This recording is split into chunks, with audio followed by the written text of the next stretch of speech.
guys, and welcome back to Betwixt the Books. We are here with a reading roundtable that is a little bit late, but maybe for a good reason slash serendipity, it worked out a little bit.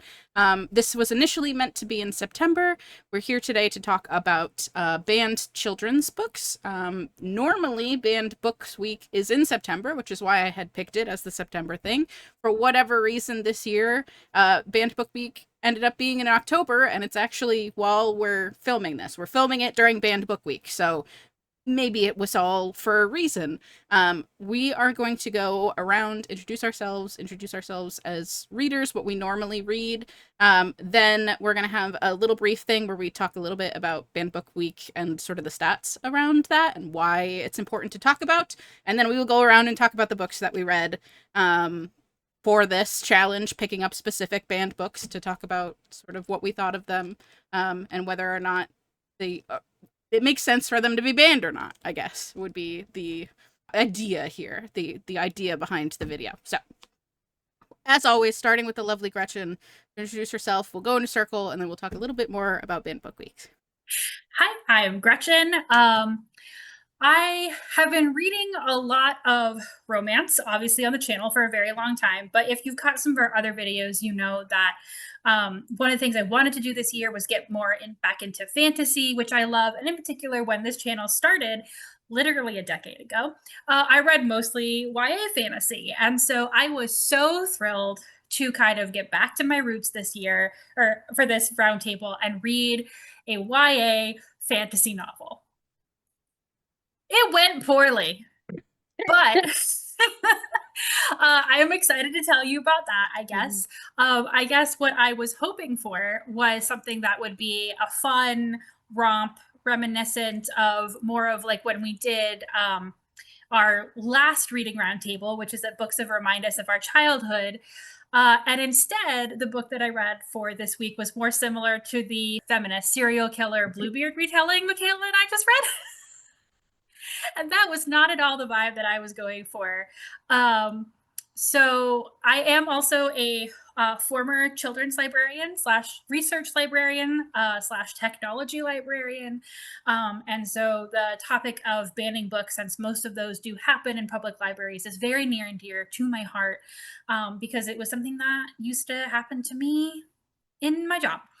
And having to deal with that and everything. So very excited to participate in this way in Banned Books Week. My name is Erika, and I read primarily sci-fi and fantasy, some gothic literature on the regular, as well as nonfiction. And interestingly, there's one book that like doesn't seem to like age poorly for me, which is Inkheart, which has like a sequel. The trilogy has a sequel that I read for this particular challenge. That was it was really fun to like go back to what the author was up to. Despite how jarring it was to have a different translator because it was originally written in German. But the only middle grade books that I read besides the Lemony Snicket's Unfortunate Events was Inkheart. So reading follow up to that was really nice for this actually, and the nudge that this roundtable gave me for that was really rewarding. So that's where I'm coming from. Hi. Well, my name is Josh, and I am the producer and head panelist of the BookTube channel Literary Gladiators. I read anything that interests me in the slightest, and that includes works that are not as well known that really deserve attention. And I feel that with regard to books that are challenged, banned, controversial, make you think in a way that goes against the common grain. I think that there's a lot more that we need to do, and especially with regard to the fact that you see a lot of things that you see are things that are commonly already studied and just so happen to have been challenged in areas that we would expect to see them be challenged. Only certain religious documents would be within their boundaries. But I decided to take the direction of something a bit more familiar. And when you told me that, or when I knew that this was up and coming, it allowed me to finish a really interesting, well thought out, well fleshed out, and thought provoking uh, trilogy uh, of young adult graphic literature. And by graphic, it is a graphic text, not graphic. In the No, that was mine. Yeah. Oh. All right, and I am Michaela. I'm the other half of this YouTube channel. I primarily am a speculative reader, mostly horror, but sci-fi is also my bent. In the last several years, most of my reading has been queer literature, which is very close to home at this topic. A lot of the specifically books marketed at kids and teens that have anything to do with sexuality, gender, that sort of stuff are a huge target on the back for those topics. They're especially from specific religious groups who don't believe that that material should be distributed to children. They say anything that has to do with that and liken it to pornography. It's not what it is. It's just quite often informational text, or in the case of the book that I brought, a fiction text describing the experience of a child who is transgender. I'm going to be talking about that. So close to my home of like what I enjoy reading and what I enjoy promoting, and also widely challenged right now, specifically at this point in time. So as a former librarian, I left being a librarian because I could not be a librarian and get my PhD at the same time. Trust me, I tried. It didn't work. But in particular, one of the things that's really interesting is this idea that banning books is something that everybody does. And that I can tell you from personal experience is not how most libraries acquire their books at all. So if you look at, for example, my library, the library that I used to work at, our policy for book acquisition, our policy is literally, is it popular? Right? Now, that might mean that it is a popular anti-racist text, but it also might be that it is a popular text by someone who is very well known from Fox News, right?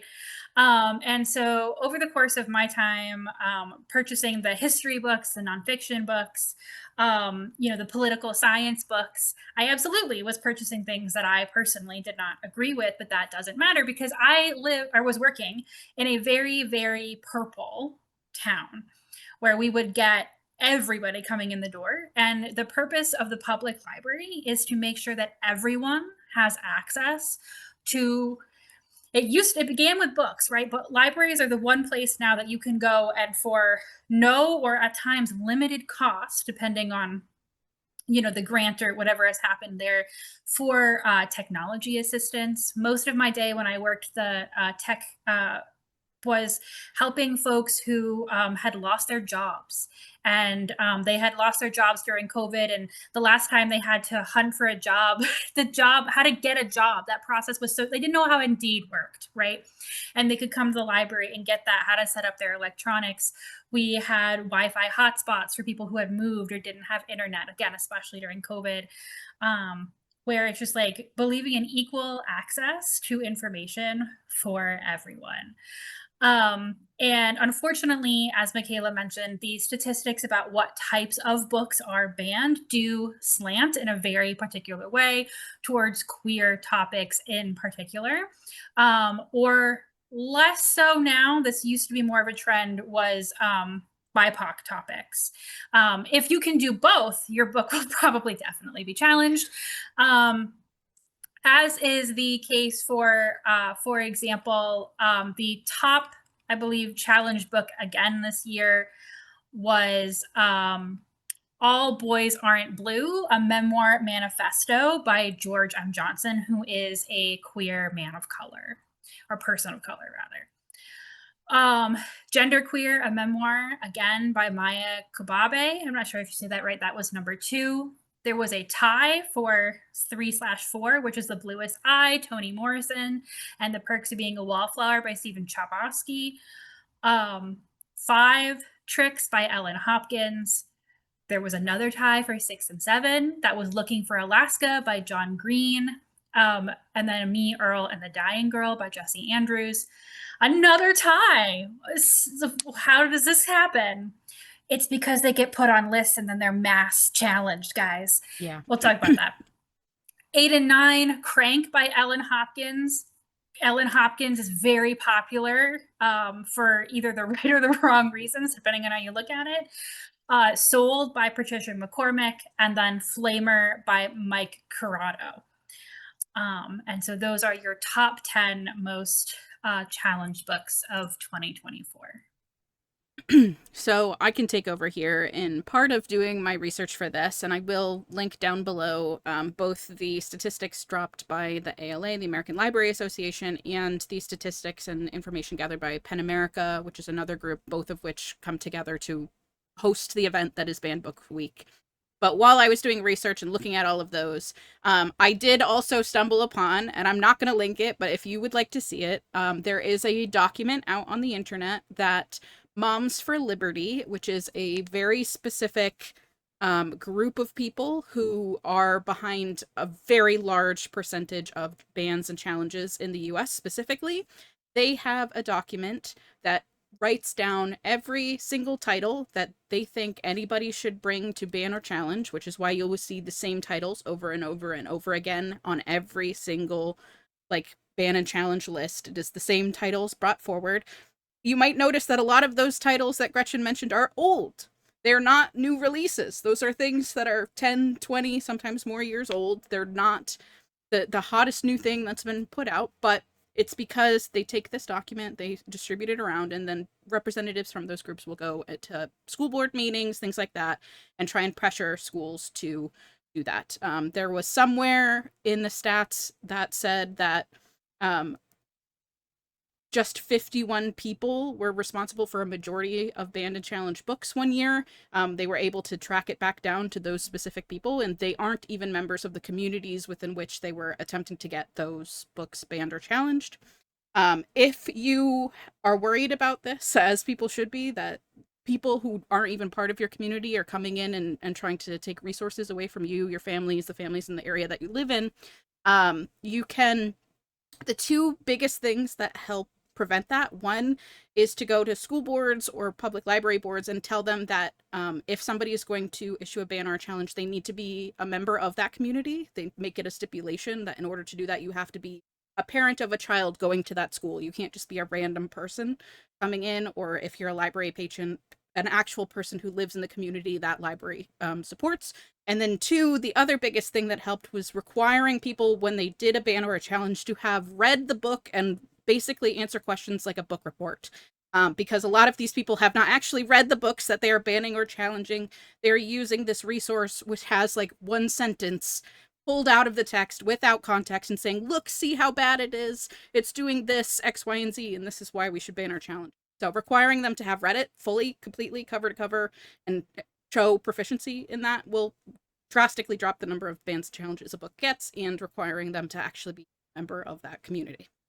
So do they put forth a list of suggestions of works that they feel that people should be reading instead? No.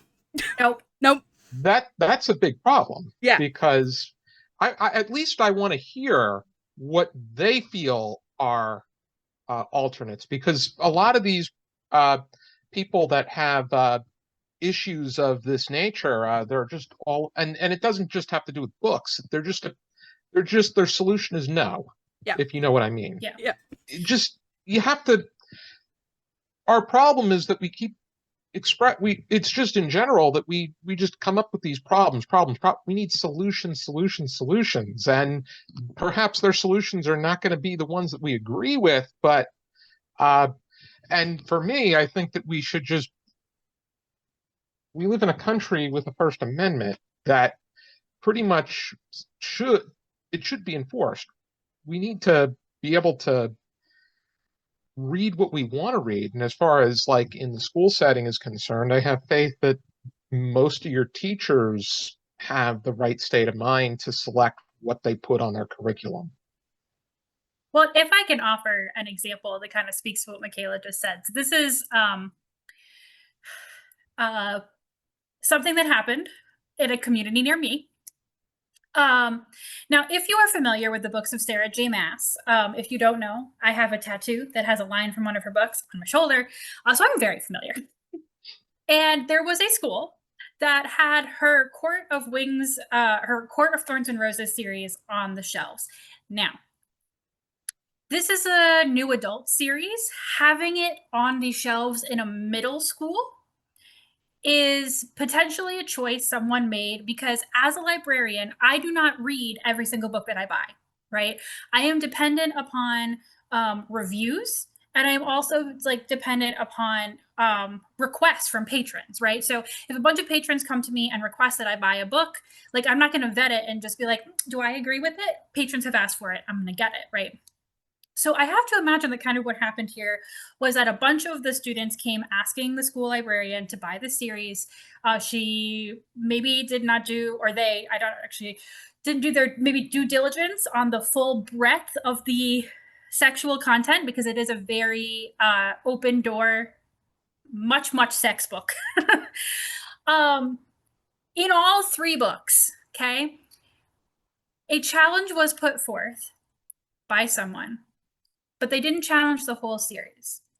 They challenged so at that point there were 3 books out and they challenged the 3rd book.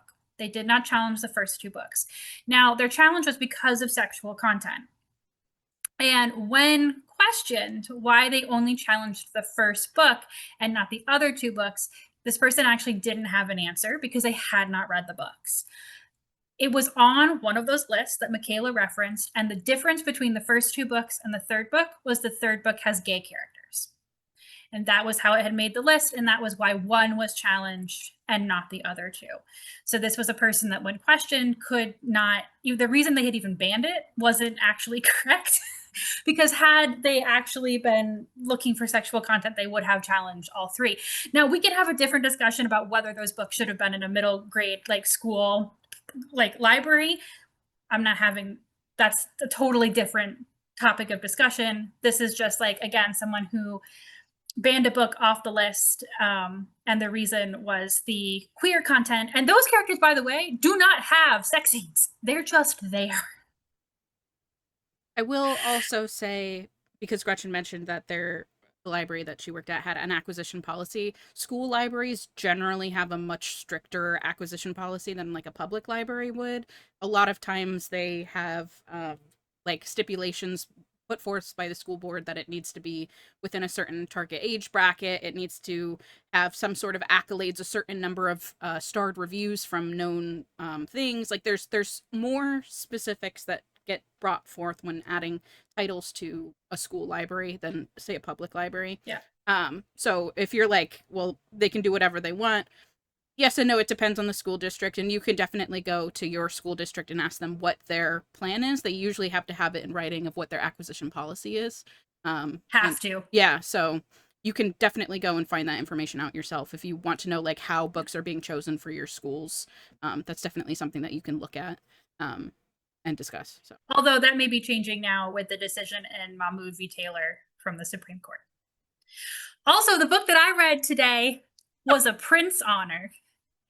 Can I rant now? yes, go for it. Okay, guys. So I read so my book actually came off of the Moms for Liberty list of books to be challenged. Because if you don't know, one of the things that me and my research partner work on is stuff related to children's books and this whole discussion.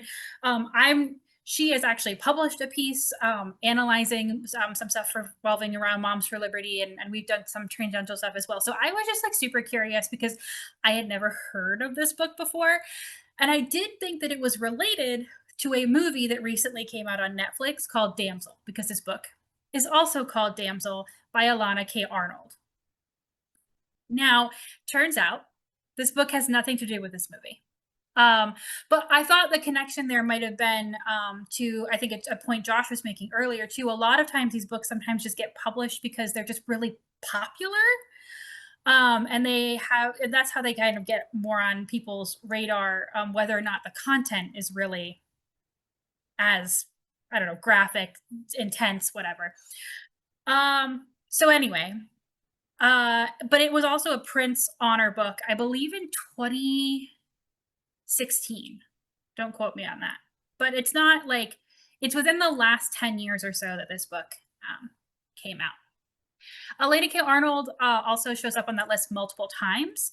Another one for like all of the books that she has published or they have published. I actually don't know what pronouns they use. I apologize. So I was really curious. This is marketed as a young adult text and it won a Prince honor. And all of a sudden I start clicking onto it to like add it to my story graph in my Goodreads and I see a barely 3-star rating. And I'm like, uh-oh, Piscatio. Damsel it opens up as you're following Prince Emery. He is scaling a cliff on his way to fight a dragon. He comes from the kingdom of Harding, and in the kingdom of Harding, every king must slay a dragon and rescue the damsel. And the damsel is like his essentially fated mate. The one he's meant to be with, and so he'll rescue her, marry her, she becomes the next queen, ad infinitum. This is every damsel gives birth to one child who is always a boy who becomes the next king once his father dies and he slays the dragon, etc., etc. And this is very flowery writing, like very like I was inspired by J.R.R. Tolkien, like flowery prose. I'm going to spend a million hours describing how gray the sky is. It's the grayest thing you've ever seen. Gray, like the color of slate. On the gray is the fog, is the gray. And like you spent 3 pages describing the color gray. Sounds like Aragon. Yes, also a good comparison. And I'm like, oh boy, this might be a hard sell for me. This is not the kind of fantasy writing that I enjoy, but I'm like, I'm going to push through. I'm going to push through. I also was told the back of the book says that the main character is a girl named Amma. And I was like, who the hell is this Emery person? And why is he the opening? I also learned a ton about his horse, Reynard, that I don't need to know in this section. Because Reynard, and I also hear about at least 3 women he has slept with whilst he is climbing the cliff. What? And his best friend Pollen, and his fact that his best friend Pollen is the hawk master, and he has a hawk named Isolde.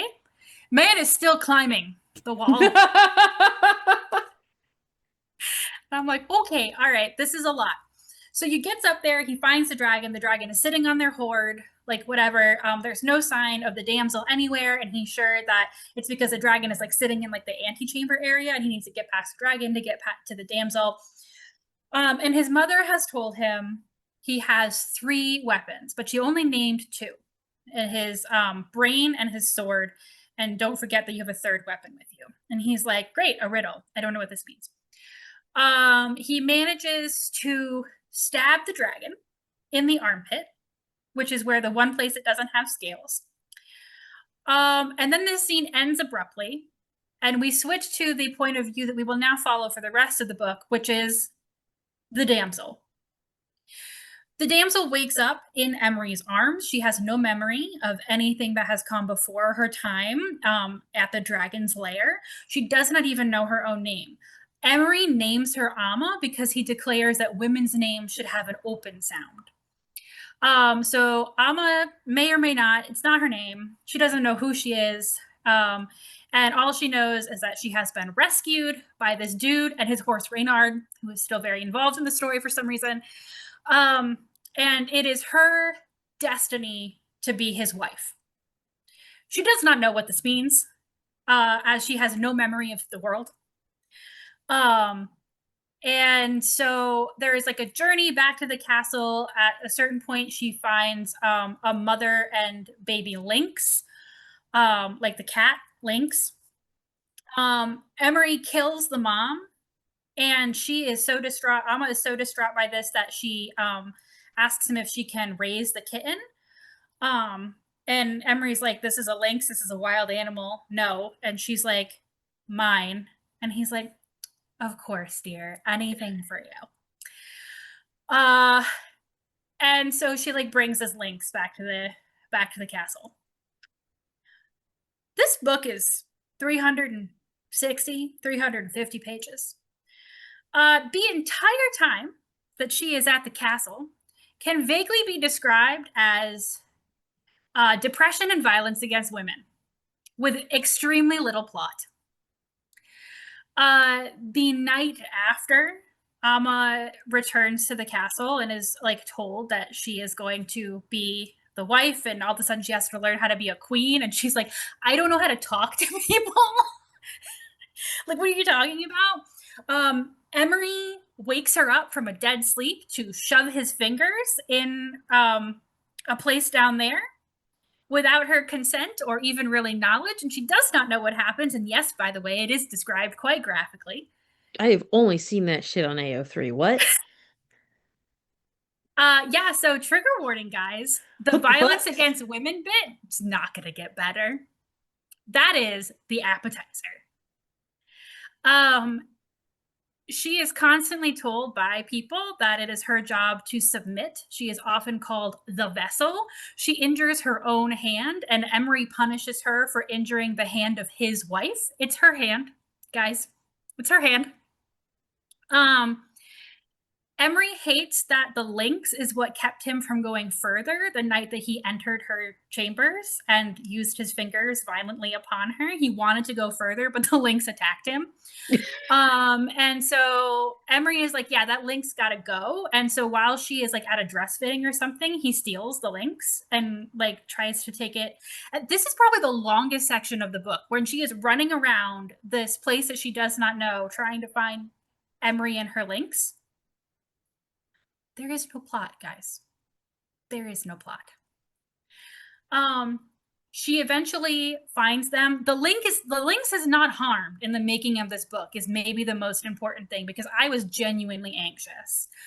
But like, while she is trying to find the lynx, she is also assaulted by two guards who don't realize that she's the king in waiting. Two of them at the same time, only to be saved by Emery, who then has to like attack them for attacking his property. She gets the lynx back and then eventually lets it go because she realizes that this wild thing is dying. We are about 300 pages into this book. This is all that has happened, to be clear. There's a lot of other stuff about how women are men's property, and Amma saying that doesn't sound right, and her being told by literally everyone. She meets the woman, one of the women that you learned that King Emery was sleeping with while he was scaling the wall. She's like, that's my king. And Amma's like, you can keep him. I don't think I like sex. And she's like, it doesn't matter if you like it or not. You have to have it. Deal with it. Guys, it's going to get worse. No! That's it. I'm going to spoil this book now. I'm going to spoil this book now Going because you guys so have much to right know now. this. Going through so much right now. So, because none of you were ever going to read this book, please God. Oh. So Amma eventually is just like, Emery, you have to tell me like who I was before. Like, how did you save me from the dragon? Because remember, in the first part of the book, we didn't learn, right? He just stabbed the dragon in the armpit and then it cut. And Amma's like, you need to tell me, like, I don't know who I am. I don't know who I'm supposed to be. Like, all of this feels wrong. So you find out Amma is the dragon. Called it. Okay. So the reason that she feels unable to, like, she's like in a form. Do you know how Emery turned her from a dragon into a human?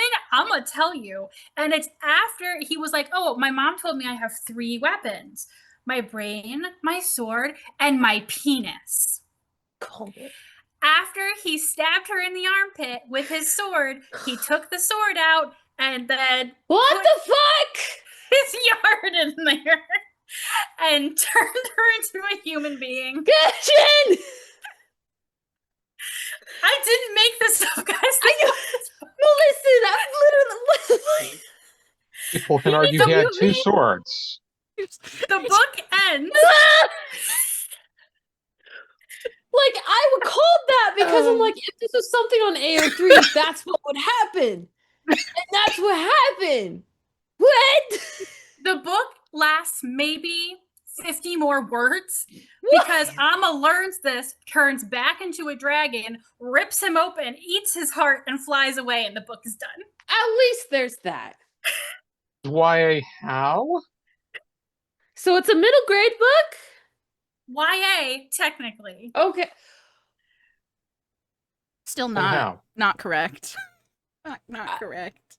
I mean, like, okay, wow. Keep going. No, I've told you the insane bits. But like the thing is, How do you that, feel about them, Gretchen? poorly. I mean, this is what Michaela and I were talking about with our review of Sour Cherry earlier, which is that there are decent themes that are being explored, like what it is to live as a woman in a world that just kind of fully has bought into the fact that a woman is to be owned by a man, right? And is not meant to have a past, not meant to have a future, and is only meant to be a vessel, right, for the future, in this case, the future king. I get that there was an idea, but not only was it written insane, it was also just written poorly because the actual, like, there's no plot. Vibes. There's just this poor amnesiac girl running around a castle where everybody's treating her poorly for 350 pages. So it's like it's not executed correctly in a number of different ways. And while I also do agree that, like, things, for example, like sexual assault are things that unfortunately happen to people of all ages, right? And so the idea that we gatekeep this as a topic, like out of particularly young adult books where this is a topic that can be dealt with in an appropriate way, this ain't it. That's not it. This ain't it. That belongs somewhere else entirely. So again, I do not believe in book banning. Okay? But this book is not one that I would recommend to anyone to read except for the bit that I am doing right now. I've done the bit. You've witnessed the bit. I have saved you. What the fuck? I don't get it. So People thank should have you. the right. You go, Gretchen. No, I was just going to say thank you, Moms for Liberty, for this wonderful experience. This is a reckless now. It's one of those things where it's like a broken clock is right twice a day. It's like, so, all right, I can kind of get behind this But one this a was little a bit. Prince honor. Yeah. People should have the right to read what they want. That doesn't mean they should. Yeah. But Certain. there are just bad books that exist. And like, I just want to like say really loudly, like, there's like bad writing or bad literature that has a right to exist, but not like that. Like somewhere else. I kept saying AO3 and I meant it so seriously. That's where you put stuff like that. They love it over there. Listen, I Let them love have me it. a cheesy, predictable as hell romance when that's what I want. This was just, as again, I'll say it again, like I said about Sour Cherry. This is something trying to do something that I think comes off in a dangerous way, dealing with a very heavy content. Mhm. When themes like this are not executed properly, it's not just bad, it's potentially dangerous. Okay, so it's labeled as dark fantasy, I think, on Storygraph. Like those are like the tags that went in there. It's not romantic, I'm assuming, at all. Like there's no romance element to it aside from the fact that they're betrothed based on the magic of the world. Yeah. No. I'll at least This give is it credit for that. anti-romance. Yeah, yeah.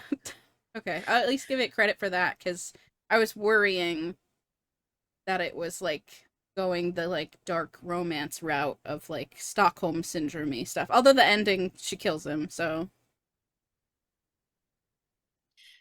But again, as someone who every year, when, as you know, we would always look at what won the awards, right? right, yeah. Because when something wins an award or is an honor book, Yeah. it becomes something that is requested for schools. It becomes something that is requested just by people, right? Because they hear that it's won, from the Booker to the Caldecott, right? Like it gets on the radar. This was a Prince honor book, which means that it would have been on the radar of young adult librarians. When did this Being an come award out? Sorry, Josh, what? being an award winner doesn't really mean, or a winner or nominee doesn't mean anything as far as the quality of the book is concerned. Just remember, Michaela, Serotonin was shortlisted I for know. Booker International. Yes, if you would like to hear both Josh and I be so very confused about a title getting shortlisted for an award, please go watch that episode of Literary Gladiators where we talked about serotonin. Oof. Oof. Not good.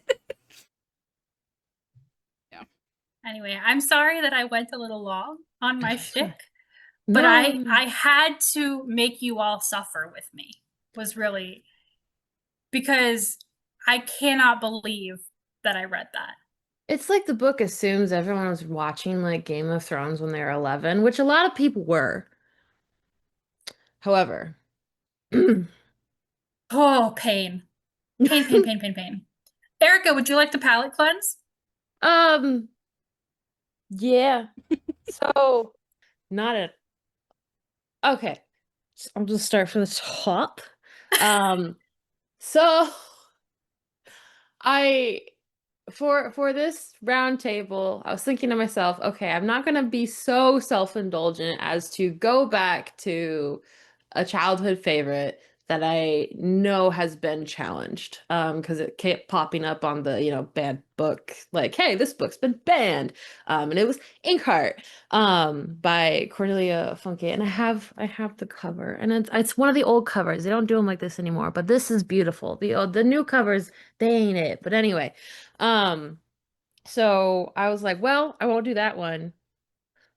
But a sequel did come out. So to rewind and kind of give context for why I picked Inkheart, so I, for the life of me, and a lot of other people couldn't figure out why it was challenged. I think the first challenge was in 2008 in Ontario, Canada. And like for the life of me, I couldn't find like the rationale. Other people were speculating about it. But as you guys were speaking, it like dawned on me. I'm like, oh, it's not because the antagonist was a book burner and a thinly veiled metaphor for Nazis consuming valuable literature. It's because one of the main characters was like a little in love with another main character's mom who was married. But like they didn't know, like no one knew, and you can like almost not tell if you're not paying attention. It was like it occurred to me. I'm like, oh, it's because family values, huh? So I have a feeling that's why it was challenged, because there were like genuine, complicated, like broken by circumstance family themes going on, you know. But incidentally, they end up banning a book where the antagonist is a book burner. So that, that doesn't look great. So you end up saying, hey, I don't like it because there's a book burner in it, so I don't want this book around. Get rid of it.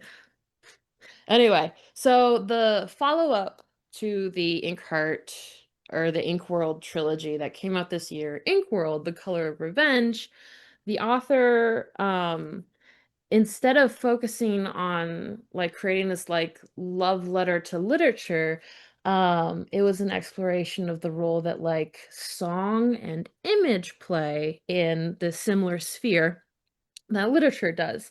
And I haven't looked up anyone else's thoughts about this yet. So these are just like out of my own meat space, and I'm gonna go look for more thoughts about this later. But the short of it is, the book felt like a very cheeky, clever examination of what generative AI does to our relationship to the written word, the spoken word, images, and song. Now, it's a fantasy setting. The most advanced kind of non-magically mediated technology that exists is some kind of smithing. So there wasn't like a generative AI equivalent running around, but it had all these like little elements running around in it. So the story itself, the main cast that we love from the trilogy, almost all of them just get vanished into a gray book that someone, when they illustrated their faces in these special gray paints, vanished into that book. They were completely gone. And the idea is that the grayness would consume them and eventually kind of like smother them out of existence. Okay. And the perpetrator, the antagonist, was a former antagonist who felt like slighted and rejected by the main cast because he was not a kind person. Let's just go with that.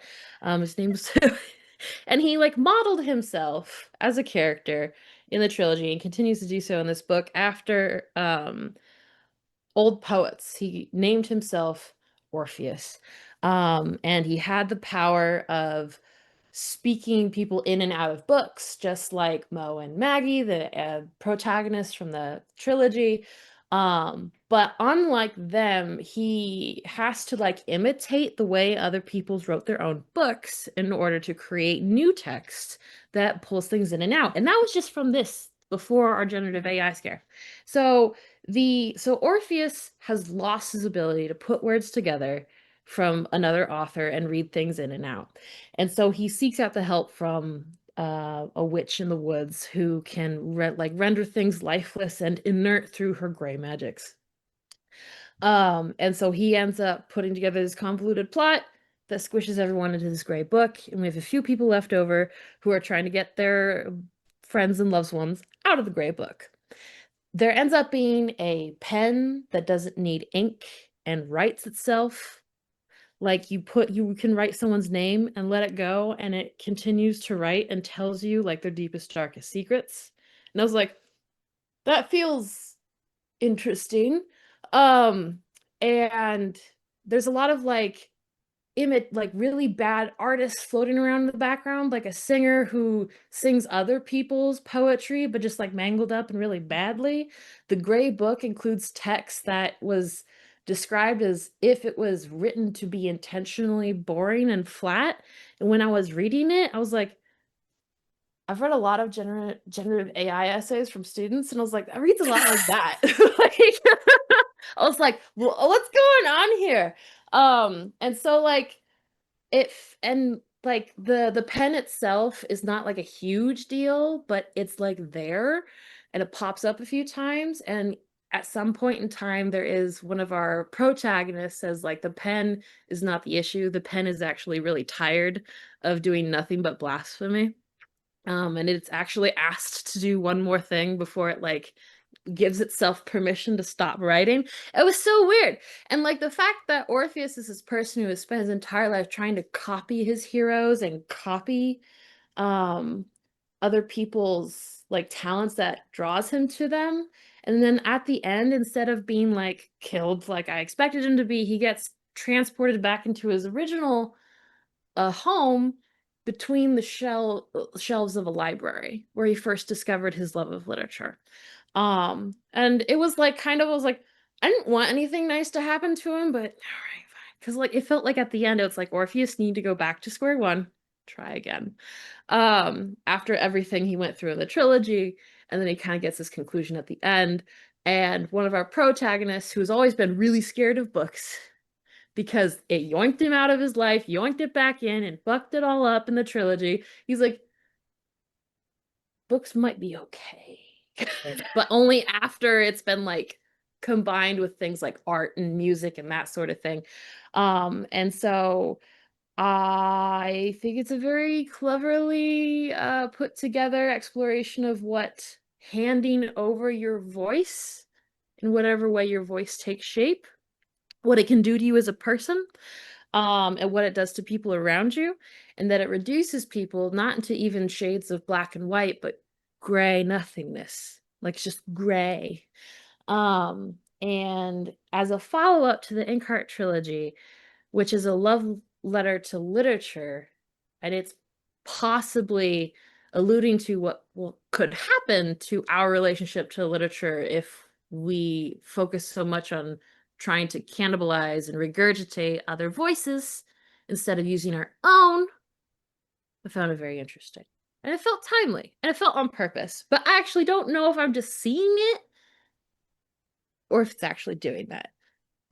As a middle grade book, bear in mind that the author is German and it's written for a German audience. It's the education standards and what you're expected to be able to read over there is a little higher here than in the States. So it is a lot richer than other middle grade books that I have like opened up.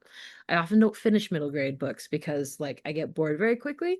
I think that's part of the reason why I liked Inkheart so much in that trilogy is because it was really rich and it didn't just hand things over to me the way that some middle grade literature does that's at least written in English and like, you know, for American audiences. So if I handed it to a 12-year-old, I don't know if they'd pick up on everything I did. They probably wouldn't. But it's very enchanting. And it leaves you with this taste in your mouth that there's something off about the way Orpheus approached art and literature and song, etc. There's something off about it. He never made something original. He was always taking, whereas the protagonists all had their own thing. They had their own voice. They had their own writing style. You had the fire dancer, you had the prince, etc. So there's at least that flavor of that I really appreciated. And Orpheus's problems started when he was about that age. So makes sense. The love of literature, his father tried to beat it out of him. He hung on to it anyway, but in this kind of like warped way. And the book sent him back to square one and said, try again. So I think there's like something like, it makes sense that it's middle grade. So I don't know. That's my book. I enjoyed mine. I'm happy for you. Yeah. Thank you. Like a comfy favorite for you. And I think too, it you know, whether intentional or not, because there is so much in middle grade about it being that time where so many of those books are like, you know, find yourself, like don't try to be like everyone else, right? Like find yourself. And so I can see that almost working on two levels where like that's kind of like more of maybe if you were younger, like picking up on, you know, to use your own creativity and your own spark and to be your own person. But for us, and I mean, I just taught in my class an essay on AI because I teach a writing class, and now I'm like trapped in the hellscape it has created. And so I could definitely see it meaning to work on two levels, but especially as AI becomes more of like it's not niche, right? Like we're all talking about it.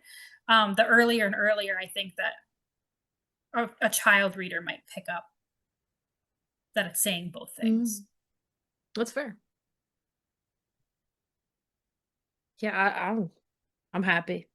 I'm ready to pass it to the next person because like I'm palate cleansing right now. Josh, what are you bringing to the table? Kitty. Sorry. Roman says, I'm very interested. I'm going to be talking about the New Kid trilogy, but New Kid in particular was challenged and banned on the basis that it tried to encourage or bring attention to critical race theory. And the reason I want to talk about all three of them is that I think that I think it's key to be able to bring attention to the complete story or trilogy at hand. Please forgive me, Gretchen. There might be details that that may reveal certain details, like spoilers.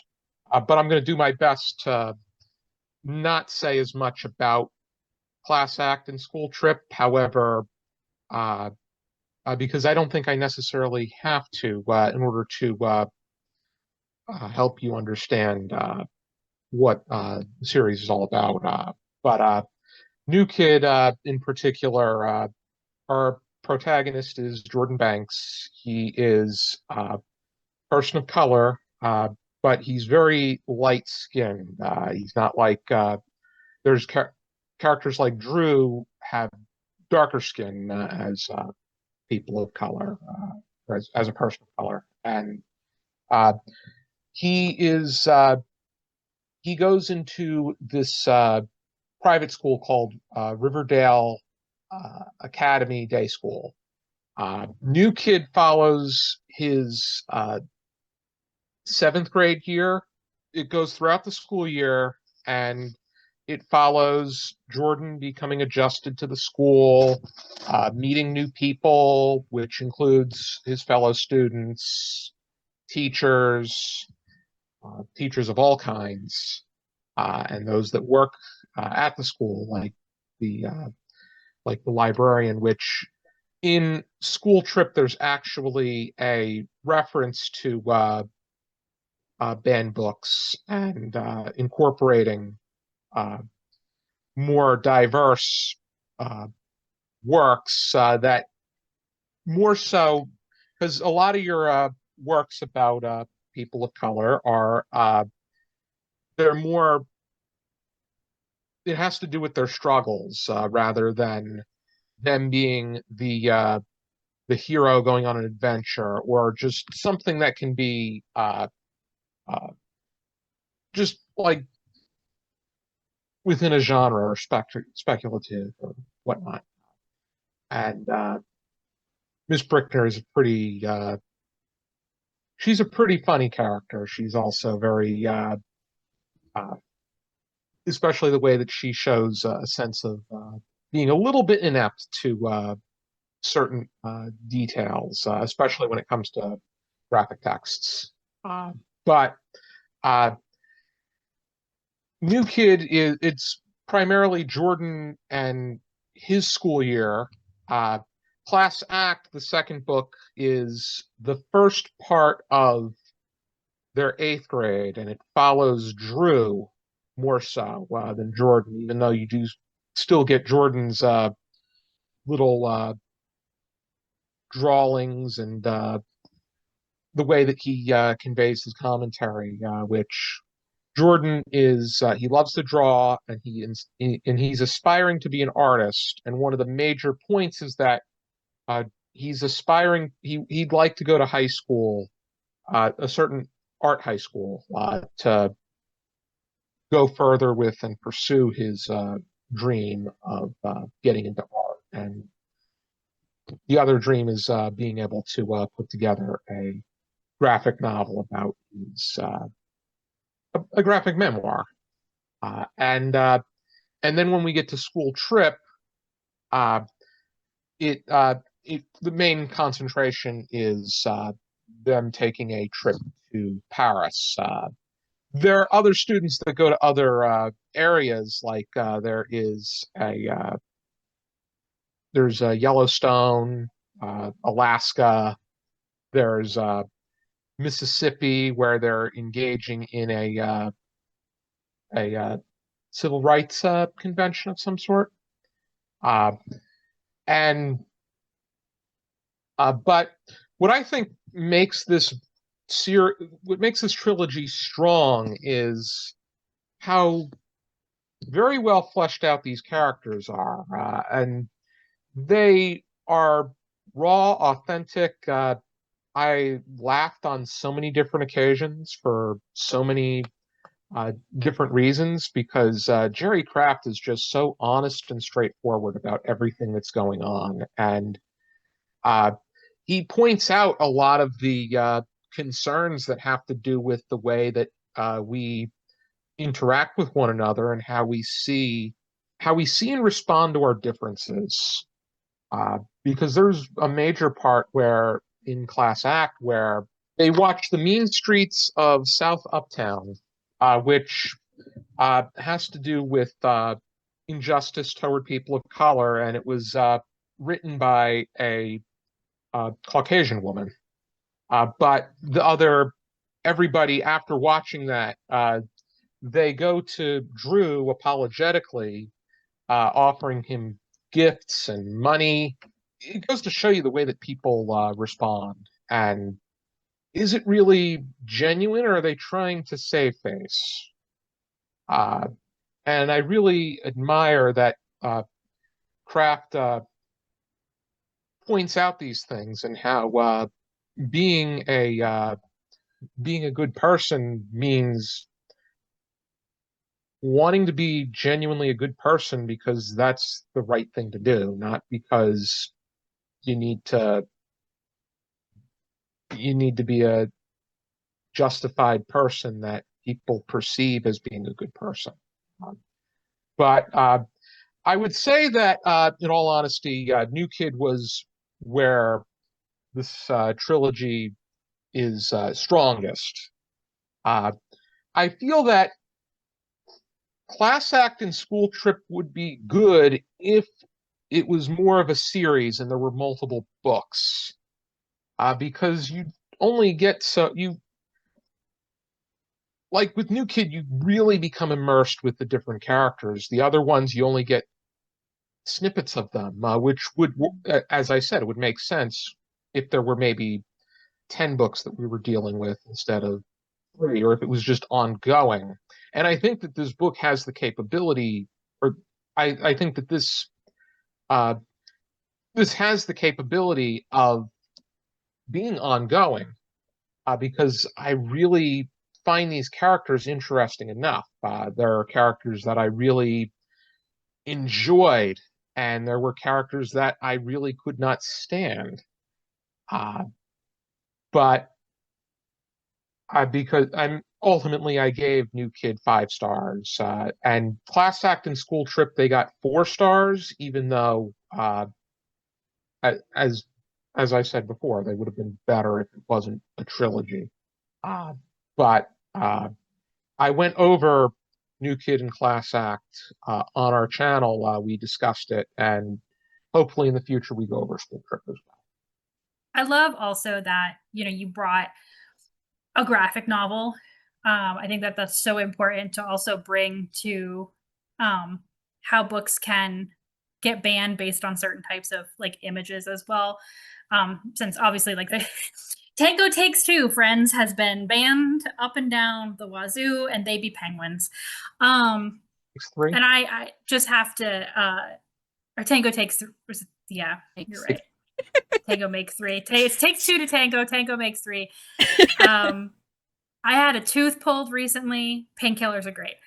But I can only just second what Josh said about how New Kid is just really, really incredible. And this comes from someone, by the way, I think Josh reads maybe more graphic stuff than I do, but I rarely read graphic novels.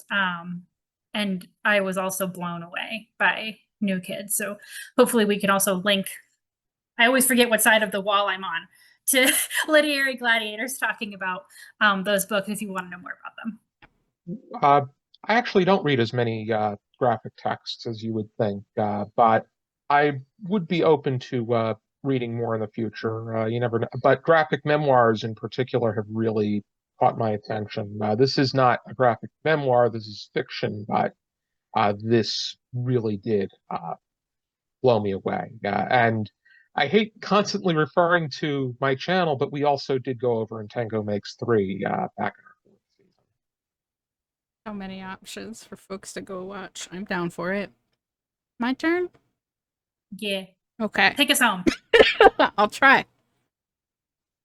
Okay, so I today I'm going to talk about the book Melissa, which a lot of folks may recognize more so as George.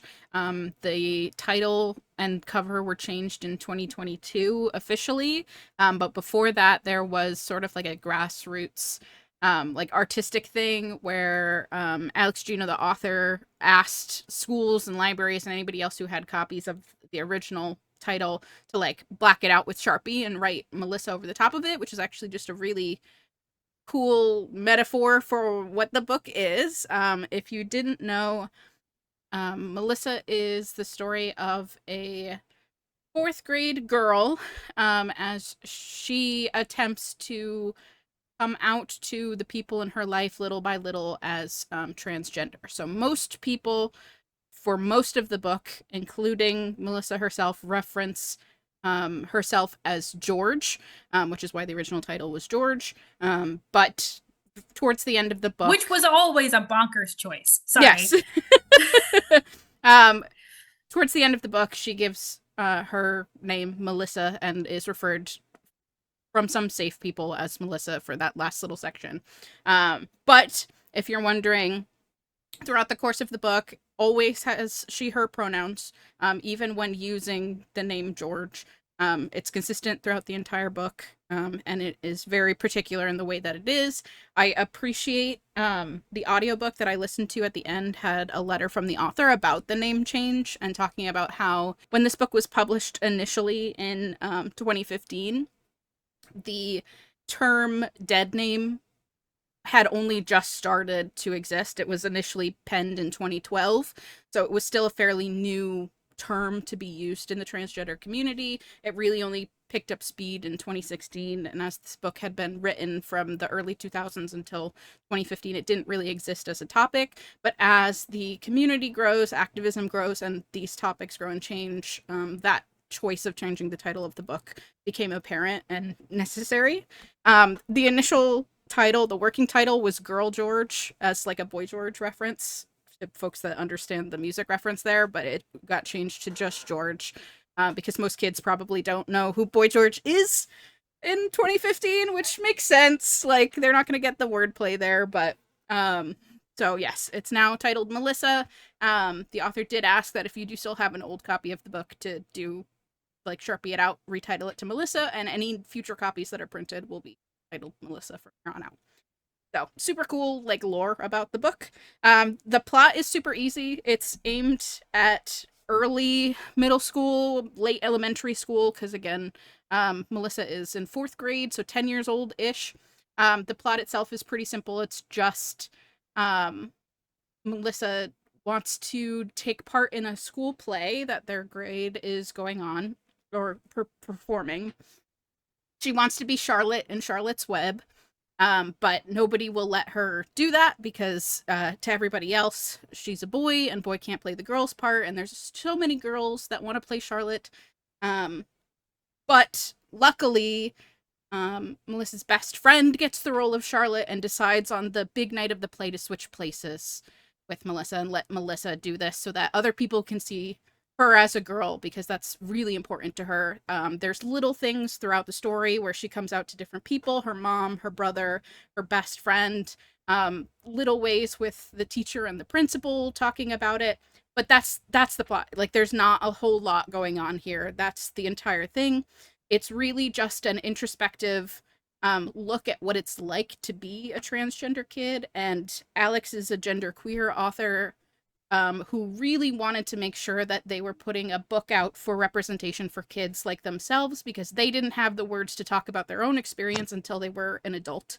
And that's why books like this are important, even if specific people don't believe that this experience exists. There are people who live this experience, and seeing that representation in the kids' books in something really low stakes, like trying to be the female character in a play, is important to folks. I've talked about my experience as well, where I've read some like YA books with ace or demisexual characters that have come out in the last several years, because those words weren't ever given to me as a teen when I was growing up. I didn't get to have the words to talk about my place on the LGBTQ spectrum until I was an adult. So the existence of these things is heartening to me, even if they are like this. The original book, George, was like the top 5 most banned books of the decade 2010 to 2020. It seems to have dropped off post-COVID. I don't know if that's because there's fewer copies of it or because of the title change. Like, it may have like slipped under the radar there a little bit and has moved down the ranks, or it's maybe not as popular now as it was back then. But it definitely was interesting. There was a quote that I read when I was looking into why this one was banned, where somebody said that schools and libraries shouldn't give books to kids that require discussion. And I'm like, that's... Excuse me? Yeah, exactly. That was the argument for why it shouldn't exist or people shouldn't have it in the because it requires discussion. Um, which that's, I feel like, a skill issue as a parent. It's not... But I mean, that's still as someone whose doctorate will be in elementary social studies, Yeah. in the year of our Lord 2025, this is the argument for not including many of these topics in social studies, is that they require discussion that cannot be had by elementary age students. And as someone who just did their dissertation in a 3rd grade classroom, I had one transgender and one non-binary student taking part in my study. Yeah. At 3rd grade. Yeah. Okay. Question. So shouldn't require discussion. Do they mean like parent, like it requires parents to talk to their kids about the situation? Okay, because like when I heard requires discussion, I was like, so they're not allowed to think about it? My assumption is that one of these parents had their child come up to them and go, "Mom, I just read this book where this little girl is a boy or a boy is a girl," like trying to ask questions, and now the parent has to talk about the experience of sexuality, gender, transgender stuff with their child, and they didn't want to do that yet, which, fair enough. But again, that feels or more depending on your beliefs ever, because that's not a real thing. For some folks, or that is the path to Satan or whatever. Yeah. Because all I heard was I shouldn't have to use my voice, and or my kid shouldn't be able to use their voice. They're too young for that. Yeah. The argument that also still in the year of our Lord 2025 in the literature. The argument that I give, for folks who don't know, I worked for many years at Barnes & Noble, and part of that time I was a kids lead, so I focused specifically in the kids and YA department. Like, those were sort of my areas to focus on. And I have like a very specific memory where this grandmother was coming in looking for Christmas presents for her grandkids, and she said to me, like, very exasperated, like, why do all of these books have hard topics? Because at the time, a lot of the YA books had things on sexual assault or things about drugs, things about mental illness and suicide. And I gave the argument that these books are a safe place for kids to experience things that they will eventually have to deal with in the world before it becomes real and has to be part of their real life. Because there will be kids in their class who have mental illness. There will be kids or people that they may have to go around who have experienced sexual assault. Some of them may already have experienced it. And as a dragon. as a dragon. As a dragon. So it gives them a safe place to explore these topics. And yes, they're hard. And yes, maybe you would want your kid to only have happy things to read always, but the world is not happy, and it's not as simple as we would like to portray it for a lot of children. And it really does a disservice to them to basically say that they can't handle it. Now, I will say there are definitely kids who can't handle certain topics, and if that's your child, that I totally get it. I know kids who don't want to have anything to do with violence. I know kids who don't want to have anything to do with romance, and being handed a book that has those things, it's not going to be a good match for those kids. But making it a blanket statement and saying no kid ever should ever have access to these books, which is what book bans and challenges are doing, is the problem, because there are kids who will really feel validated and seen when they pick up a book like this. There's a scene within Melissa where Melissa's mom says, you know, it's not cute anymore. It was cute when you were 3 years old and you wanted to dress up in my high heels and dresses, but you know, you can't do that anymore. And it's like, that's an experience that kids have had. Transgender kids wanting to play dress up, wanting to pretend to be something else, wanting to act because it's the only time where they can be the person they feel they are on the inside, that they know they are on the inside. Like, that is an experience that time and time again a lot of transgender kids have discussed and talked about. And just because you didn't experience it doesn't mean that nobody doesn't experience. Well, and I think it's important to go back to a point Josh made earlier, which was that for the longest time, people of color, marginalized groups, the only way they could get their books published was if they were on a difficult topic, if it was on the struggle, Yep. right? And this is because publishing is a business, but the goalposts move. Yep. Right. And so I have read Melissa, and I read it during a culture of children's books class. And what we would do is it was a wild class. We would meet once a month for 3 days, like a weekend.